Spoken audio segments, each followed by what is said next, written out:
the correlation between perceived mate attractiveness with regards to women perceiving men, the correlation between socioeconomic status and perceived attractiveness is about 0.6, which is a higher correlation than the correlation between general cognitive ability and grades.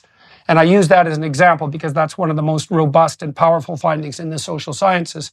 Whereas the correlation between socioeconomic status and perceived mate attractiveness for women by men is 0 or slightly negative.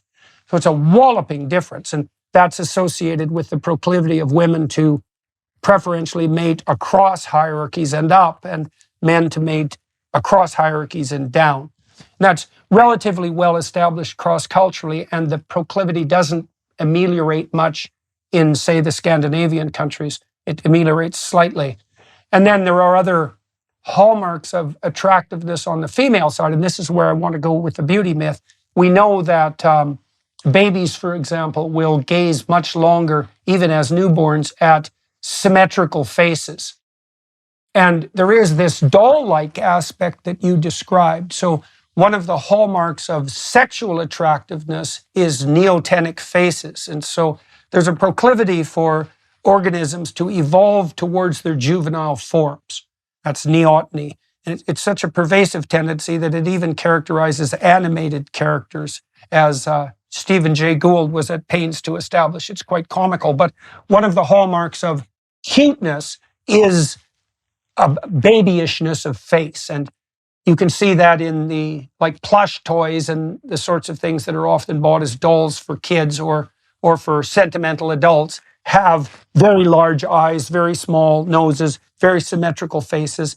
There's all sorts of hallmarks of beauty from a biological perspective. Many of them seem to be associated with fecundity, particularly on the female side.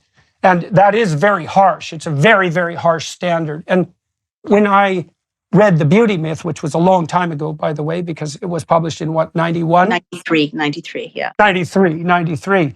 I was curious about what you made of the biological markers of beauty and how you think that plays into, what did you describe, the Iron Maiden straitjacket that's placed on women in terms of the ideal of their sexual self-presentation. Right. So thank you for asking. You may be right. It may actually have been 91, came out first in Britain and then in the United States. So respectfully, I'm familiar with these arguments, and respectfully, I'm very familiar with David Buss's work, and I think that it's fundamentally flawed, and I'll get to why. So first, let me concede. Of course, it's thoroughly documented that there are markers of health and attractiveness, health and fertility that are often cross-cultural. And certainly symmetrical features, rosy skin showing good circulation, youth, all of those are kind of transcendental markers for attractiveness. However, one giant intellectual flaw, respectfully, in pretty much all of the studies that I've seen of the evolutionary biologists is that they focus on these markers in women and they don't test for what women find attractive in men. They project or they construct kind of experiments or surveys that prove tendentiously, in my view, that women find wealth or professional accomplishment attractive, and that kind of substitutes for physical beauty. But they don't ask women who are heterosexual, what are the markers for you of beauty in men or attractiveness in men? And if they did, and they don't, they would find broad shoulders, they would find, symmetry, they would find maybe, penis size. They would find maybe a muscle tone that shows that they can kind of effectively, impregnate a woman. They would probably find height as a marker, right? And it's notable to me. They have investigated that. I mean, there is a fair bit of overlap in the biomarkers, let's say, for what men and women find mutually physically attractive. Although the way that's manifested varies to some degree. As you pointed out, shoulder to waist ratio, for example, is a marker, as you can see in superhero portrayals of men, for example. And the cardinal difference seems to be too, though, it's also not, the sophisticated evolutionary psychologists don't assume that women are after wealth. What they assume is that women will use markers of wealth as indicators of productive competence. Right, but let me get there, please, because to me that's also a conceptual flaw. I'll get to why in just a minute, but I know I have to note for the record, as a feminist analyst, that I have literally never seen a study that asks women if they find penis size a marker for sexual attractiveness. And I think scientists don't want to run that study. Male scientists don't want to run that study because it would be unpopular conclusions.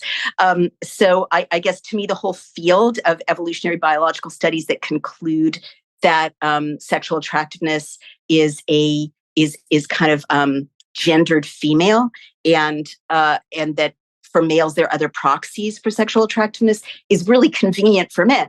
Because they don't have to come up against the raw brute fact that there are, physical things women evaluate men for if they're heterosexual, just like there are physical things men evaluate. Okay, so let me ask you about that a little bit too, because you say that it's convenient for men, and so I'm never certain what form of differential perception on the part of each sex is convenient for which sex. The entire sexual battlefield, let's say, is fraught with catastrophe and opportunity for both sexes. One of the things you do see, for example, is that women are much harsher in the evaluations of attractiveness of men than men are of women. So men rate women, 50% of women, as below average in attractiveness, and women rate 80% of men as below average in physical attractiveness. And like I want to be absolutely 100% crystal clear here that I am not blaming women for this. I understand why this is, I believe. Now, it's in the interest of a woman, biologically and practically, to find a partner who is as competent as she is, or more competent, because fundamentally what she's trying to do is redress the differential burden that reproduction places on women. And so the reason that women... Totally disagree with you. I think that's out of date, respectfully, but I'll wait for you to finish. Okay, well, so I'm curious about why you would consider that out of date, because first of all, one of the definitions of what constitutes female biologically is the female sex, biologically speaking, is almost invariably the sex that devotes more biological time and energy to reproduction than the alternative sex. So you see that even at the level of sperm and egg, because the egg has a volume that is multiple thousands of times larger than the sperm. And even at that level, there's more resources being devoted to the difficult job of reproduction at the female level. And of course, women have a 9-month gestation period, which is very onerous, and then they are charged with primary responsibility for infant caregiving, especially during the first year. And we know perfectly well that the differential burden of reproduction on women is such that single women who have a child are much more likely to descend into poverty. And the reason for that, at least in part, is, well, it's actually very difficult to have a child. And it's a 40-hour-a-week job at minimum, and to add the necessity of working and providing on top of that means an 80-hour work week. And so it isn't obvious to me why the hypothesis that women would be motivated to redress that fundamental biological differential, I don't understand why that would be an objectionable hypothesis, even from the feminist perspective. Well, doesn't it just recognize that women are more at risk on the sexual and reproductive front? I recognize what you're saying there. I guess what I would say is there are as many, first let me say, I think the whole field of evolutionary biology being presented to explain contemporary 21st century gender roles or expectations or norms is respectfully, I think it has almost no intellectual merit. I'm sorry, I don't mean to be rude, because you can, I mean, I've read the whole range of evolutionary biologists who are usually invoked, right? And they're always tendentious and they're always talking about circumstances that no longer exist.